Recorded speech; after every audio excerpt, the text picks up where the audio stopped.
সহ অন্যান্য সামাজিক মাধ্যমে একটি গুজব রীতিমতো ভাইরাল হয়েছে। সেটি হলো শেখ হাসিনা অসুস্থ, তিনি সিঙ্গাপুরে এসেছেন চিকিৎসা নেওয়ার জন্যে, এবং শেখ হাসিনার একটি ছবি হাসপাতালের বিছানায় শুয়ে আছে। স্পষ্ট এটা বোঝা যায় যে এটি এআই দ্বারা তৈরি করা নকল ছবি। তো সেই ছবিকে কেন্দ্র করে বলার চেষ্টা করছে যে তিনি জীবন মৃত্যুর সন্ধিক্ষণে, এই প্রচার করে একদল লোক রীতিমতো আনন্দে উৎসবে মেতে উঠেছেন। অন্য যে গ্রুপটি তারা বলার চেষ্টা করছেন যে শেখ হাসিনা যে সিঙ্গাপুরে এসেছে, তিনি ভারতীয় পাসপোর্টে এসেছেন, এত খারাপ যে বাংলাদেশের নাগরিকত্ব ত্যাগ করে তিনি ভারতে গিয়ে ভারতের নাগরিকত্ব গ্রহণ করেছেন। এবং একটা গ্রুপ তো অনেক আগের থেকেই তার বিরুদ্ধে প্রচারণা চালাচ্ছে যে শেখ হাসিনা এখন আর মুসলমান নেই, তিনি হিন্দু হয়ে গেছেন। তো এই প্রচারণাটা এত বেশি মাত্রায় চলছে এবং যেটার এগেনস্টে এখনো পর্যন্ত আওয়ামী লীগের কোনো দায়িত্ববান ব্যক্তি কোনো বক্তব্য দেননি। এবং আমি আজকের এই দিনে যে ভিডিওটি করছি, অর্থাৎ এই গুজব শুরু হওয়ার পর থেকে আমরা শেখ হাসিনার পক্ষ থেকে কোনো অডিও বার্তা শুনিনি।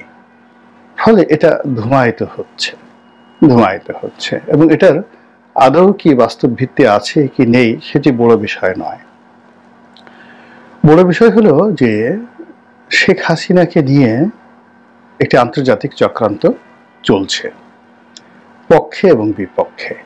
এক, দুই নম্বর হলো যে শেখ হাসিনাকে মৃত্যু দেখার জন্য যেভাবে এক পক্ষ মানে রীতিমতো চোখে টর্চ লাইট লাগিয়ে তারা তাকিয়ে আছে যে কখন তার মৃত্যু সংবাদটা আসবে, আবার অন্য পক্ষ তার সুস্থ থাকা, তার বেঁচে থাকা এবং তার ফিরে আসা নিয়ে ভীষণ রকম আশাবাদী।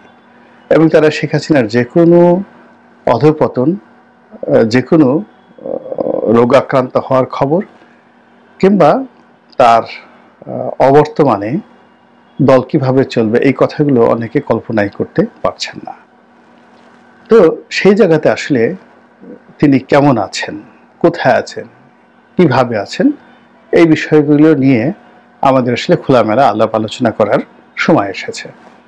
আমরা যদি শেখ হাসিনার পরিণতিটি বাস্তবে দেখার চেষ্টা করি তাহলে আমরা যে জিনিসগুলো বুঝতে পারবো, দ্য রিয়েল ফ্যাক্ট। তিনি কথা বলছেন, এখন সেই কথাগুলো তাকে দিয়ে বলানো হচ্ছে বা তিনি বলছেন, এটা হতে পারে, এটা এআই প্রযুক্তি নির্ভর হতে পারে, ভারতীয় গোয়েন্দা সংস্থা রঙের একটা ডিজাইন হতে পারে যে আওয়ামী লীগের নেতাকর্মীদেরকে শান্ত রাখার জন্য, উজ্জীবিত রাখার জন্য, আর আওয়ামী বিরোধী শক্তিকে রীতিমতো উত্তেজিত করার জন্য এই কাজটি ভারতীয় গোয়েন্দা সংস্থা করতে পারে শেখ হাসিনার মাধ্যমে সরাসরি, অথবা শেখ হাসিনার ভয়েসকে প্রযুক্তির মাধ্যমে এআই দিয়ে ব্যবহার করে দেখা গেল যে তারা যে ওয়েবিনার মিটিংগুলো করছে সেই মিটিংগুলো সেখানে শেখ হাসিনার কণ্ঠ ব্যবহার করা হচ্ছে, ভয়েস ব্যবহার করা হচ্ছে হুবহু, কিন্তু শেখ হাসিনা নন। এটি হতে পারে। এখন দ্বিতীয় যে বিষয়টি সেটি হলো যে আমার সিক্স সেন্স বলছে ভারতের মাটিতে তিনি অনেকটা কার্যত নজরবন্দি অবস্থায় রয়েছেন। আমরা শুনেছিলাম যে তাকে ট্রাভেল পাস দেওয়া হয়েছে এবং তিনি চিকিৎসা নেওয়ার জন্য বা যে কোনো কাজে অনেক দেশে বা দেশের বাইরে যেতে পারেন। আমরা জানি যে তিনি ধর্মপরায়ণা, তার যদি সে ধরনের ট্রাভেল পাস থাকতো বা শরীর স্বাস্থ্য সুস্থ থাকতো, তিনি একবারের জন্য হলেও মক্কা মদিনা ঘুরে আসতেন। এর কারণ হলো শেষ দিকে বাদশাহ সালমানের সঙ্গে, তার পরিবারের সঙ্গে তার একটা ব্যক্তিগত সম্পর্ক গড়ে উঠেছিল এবং সেই সম্পর্কটি এখন পর্যন্ত রয়েছে। এবং আপনারা জানেন যে বাংলাদেশে বাদশাহ সালমানের পুত্র মোহাম্মদ বিন সালমান, তিনি শেখ হাসিনার জামানাতে সরাসরি বাংলাদেশে আসার জন্য একটা প্ল্যান করেছিলেন এবং এটা হতো একটা ঐতিহাসিক সফর। তো এই যে সৌদি যুবরাজের সঙ্গে তার যে সম্পর্কটি রয়েছে, এটাকে ভিত্তি করে তিনি মক্কা মদিনাতে তিনি যেতে পারতেন। এক। 2 নম্বর হলো যে তিনি যদি ফ্রি থাকতেন তাহলে আমরা পুতুলের অনেক ভিডিও দেখি, WS এর অনেক ভিডিও দেখি, এমনকি তিনি যে জিম করেন, কথা বলেন, সেগুলো আমরা দেখি, কিন্তু তার মায়ের সঙ্গে তার একটা স্টিল ছবি আমরা আগস্ট মাসে 5 তারিখ পরে আর দেখিনি। কোনো ডায়ালগ না, কোনো কথা না, কোনো দেখার সাক্ষাৎ নেই। এমনকি এত লোকের সঙ্গে শেখ হাসিনা কথা বলেন এবং সেগুলো ভাইরাল হয়, কিন্তু শেখ রেহানার সঙ্গে তার কথা, জয়ের সঙ্গে তার কথা, পুতুলের সঙ্গে তার কথা ওভার টেলিফোনে কেন হয় না? তো কাজেই তিনি যে অবমুক্ত নন, মুক্ত নন, বা তিনি যে ভারতের ম্যাটিকুলাস ডিজাইনের অধীনে যে তিনি চলতে বাধ্য হচ্ছেন না, সেটা আমরা বলতে পারবো না। আর আমার ব্যক্তিগত যে আশঙ্কা, সে আশঙ্কাটি হলো যে শেখ হাসিনা পরিপূর্ণভাবে তার ক্ষমতাকালীন সময় ভারতের নিয়ন্ত্রণে ছিলেন না। তিনি মনে করতেন যে তিনি বঙ্গবন্ধু কন্যা, তিনি মনে করতেন তার বাবাই স্বাধীনতার অবিসংবাদিত নেতা, আওয়ামী লীগ না হলে, তার বাবা না হলে বাংলাদেশের স্বাধীনতা আসতো না, এবং তার মনের মধ্যে একটা এলিট ভাব ছিল। অন্যদিকে ভারতের যারা উত্তর পাড়ার লোক, কিংবা যেটাকে সাউথ ব্লকের লোক বলা হয়, দক্ষিণ ব্লকের লোক বলা হয়, তারা সবাই মনে করতেন যে ভারতের রাজনৈতিক সিদ্ধান্ত এবং মিলিটারি হস্তক্ষেপ ছাড়া বাংলাদেশ কখনো স্বাধীনতা লাভ করতে পারত না, আওয়ামী লীগের অস্তিত্ব থাকতো না। এবং তারা এও মনে করতেন যে তারা সেই 2009 থেকে একেবারে সেই শেষ দিন পর্যন্ত তারাই শেখ হাসিনাকে টিকিয়ে রেখেছে, এবং এখন শেখ হাসিনাকে আশ্রয় দিয়ে তারা বোঝানোর চেষ্টা করছে যে ভারত ছাড়া আওয়ামী লীগের কোনো গত্যন্তর নেই। কিন্তু শেখ হাসিনা এই জিনিসটি মানতে চাইতেন না। তিনি নিজের পায়ে দাঁড়াতে চাইতেন, তিনি অবাধ্য হতে চাইতেন, তিনি বাঙালির জাতীয়তাবোধ দেখাতে চাইতেন। এমনকি নরেন্দ্র মোদীকে অস্বীকার করে তুড়ি মেরে তিনি পশ্চিমবঙ্গের সঙ্গে সম্পর্ক রেখে মমতা ব্যানার্জির সাথে বন্ধুত্ব করে তিনি বাংলা, বিহার, উড়িষ্যার নবাব সিরাজউদ্দৌলার মতো করে একটি রাজনৈতিক প্রভুত্ব, বা মুর্শিদকুলি খানের মতো, আলিবর্দী খানের মতো একটি রাজনৈতিক প্রভুত্ব তিনি অর্জন করার চেষ্টা করেছিলেন। ফলে তার জামানাতে বাংলাদেশের পাশাপাশি আসামের সঙ্গে তার সম্পর্ক ভালো ছিল, মানে পশ্চিমবঙ্গের পাশাপাশি আসামের সঙ্গে তার ভালো সম্পর্ক ছিল, ত্রিপুরার সঙ্গে তার ভালো সম্পর্ক ছিল, বিহারের মুখ্যমন্ত্রীর সঙ্গে তার ভালো সম্পর্ক ছিল, যেটি জনাব নরেন্দ্র মোদী এবং জনাব অমিত শাহ তারা ভালোভাবে নেননি। ফলে শেখ হাসিনাকে একটা শিক্ষা দেওয়ার দরকার ছিল তাদের, তারা সুযোগ খুঁজেছে এবং সেই সুযোগটি এখন তারা পেয়ে গেছে। ফলে শেখ হাসিনাকে দুর্বল করা, মানসিকভাবে, শারীরিকভাবে, খাদ্য দ্বারা, ওষুধপত্র দ্বারা, বিষ দ্বারা, তারপরে পরিবেশ দ্বারা, প্রতিবেশ দ্বারা, এটি রাজনীতির অনেক পুরনো কৌশল।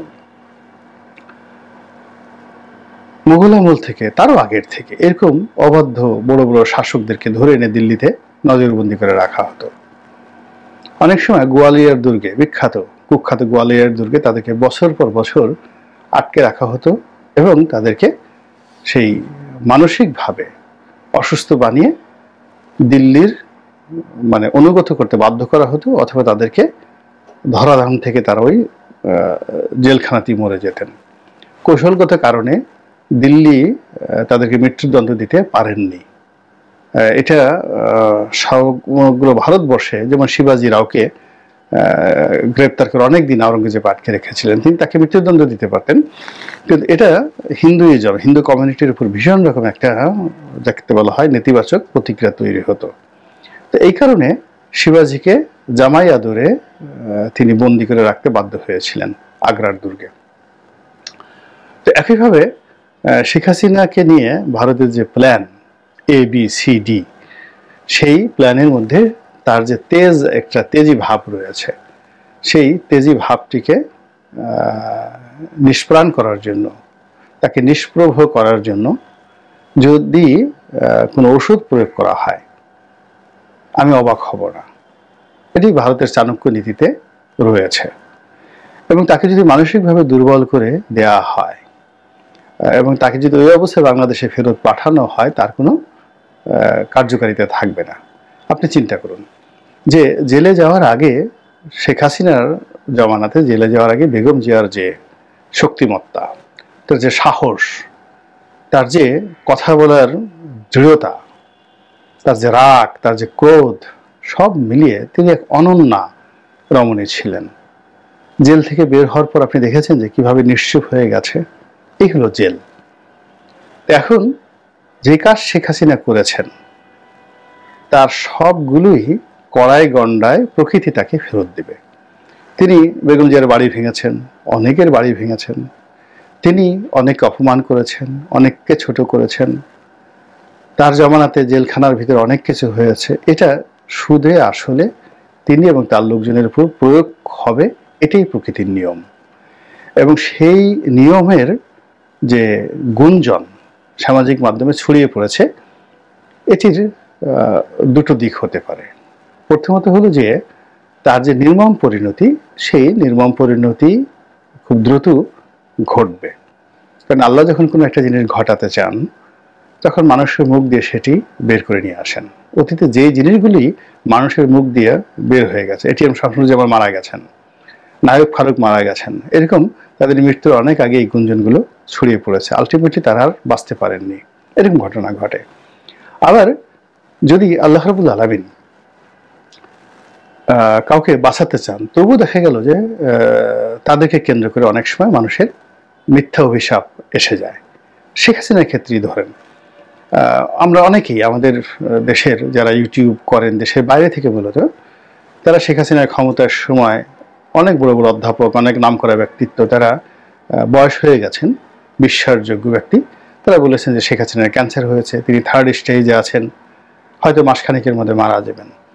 কিন্তু আমরা দেখলাম যে সেই ঘটনার পরে শেখ হাসিনার আয়ু বেড়ে গেছে, তার যৌবন বেড়ে গেছে, তার চেহারা আরও সুন্দর হয়ে গেছেন এবং তিনি আরও যাকে বলা হয় শক্তিমত্তা অর্জন করেছেন। এর কারণ হলো এই সকল কথার ফলে শেখ হাসিনার যারা অসংখ্য ভক্ত রয়েছেন, তারা জায়নামাজে বসে কান্নাকাটি করে তার জন্য এমন দোয়া করেন যে তার উপর যদি কোনো বালা মুসিবত এসেও থাকে, সেটা রিভার্স হয়ে যায়। আবার এই যে দেখেন শেখ হাসিনা ভারতে বসে যে সকল কথাবার্তা বলছেন, যেগুলো আমার কাছে মনে হয় অনেক শানিত, অনেক পরিশীলিত, অনেক সাহসী এবং দৃঢ়তার সঙ্গে তিনি কথাগুলো বলছেন। যেখানে ভারতে পালিয়ে যাওয়ার পরে তার জ্বর হবে, তার নিউমোনিয়া হবে, ব্রঙ্কাইটিস হবে, ডায়াবেটিস হবে, তার চোখের সমস্যা বাড়বে, তার কানের সমস্যা দীর্ঘদিন যেটা ছিল তিনি একেবারে দোকানে শুনবেন না এবং তার কথাবার্তা এলোমেলো হয়ে যাবে। কান বন্ধ হয়ে গেলে মানুষের কিন্তু এলোমেলো হয়ে যায়, ব্যালেন্স থাকে না। কিন্তু অবাক করার ব্যাপার হলো যে তিনি ভারতে যাওয়ার পর থেকে যে সকল অডিও বার্তা দিয়েছেন, টেলিফোনে কথা বলেছেন, ভার্চুয়াল যে বৈঠকগুলো করেছেন, বিগত বৈঠকের চেয়ে পরবর্তী বৈঠকটি সবসময় স্মার্ট হয়েছে এবং সর্বশেষ তিনি যে কথাগুলো বলেছেন সব কথাগুলো তার সুন্দর হয়েছে। এরকম অবস্থা। এটা কেন হয়েছে? এটা কেন হয়েছে? এর কারণ হলো যে শেখ হাসিনার জন্য তার যারা আপনজন, যাদের জীবন মরণ সমস্যায় পড়েছে, এরকম লক্ষ লক্ষ কোটি কোটি মানুষ দোয়া করছে। লক্ষ লক্ষ কোটি কোটি মানুষ যেভাবে বদদোয়া করছে, আবার লক্ষ লক্ষ কোটি কোটি মানুষ দোয়া করছে। এই দোয়া এবং বদদোয়া ঝুলতে থাকে, আসমানে ঝুলতে থাকে এবং এইগুলোর কারণে মারেফতের জগতে অনেক সিদ্ধান্ত বাস্তবায়িত হয়ে যায়। অনেক অলি আল্লাহ ডাকাতে পরিণত হয়ে যান, অনেক ডাকাত অলি আল্লাহ হয়ে যান এই মানুষের দোয়ার কারণে। এখন এই যে শেখ হাসিনাকে নিয়ে যে গুজব হচ্ছে, সেই গুজবে ভালো হতে পারে, যেটা আমি বললাম, মন্দ হতে পারে। প্রকৃতিতে এই ঘটনা ঘটছে এবং এটারই একটা ইঙ্গিত। আর যখনই কোন একজন মানুষকে নিয়ে এভাবে আলোচনা হয়, সমালোচনা হয়, যেমন আমি এই যে এখন ইউটিউবে আলোচনা করছি, বাংলাদেশে শেখ হাসিনা সম্পর্কে কথা শোনার জন্য দর্শকরা রয়েছেন, তার মঙ্গলার্থী রয়েছেন, শুভার্থী রয়েছেন, একই সঙ্গে তার মৃত্যু সংবাদ শোনার জন্য উদ্গ্রীব লোক সংখ্যা রয়েছেন বলেই তো আমরা কথা বলছি। ইট মিনস তিনি এখনো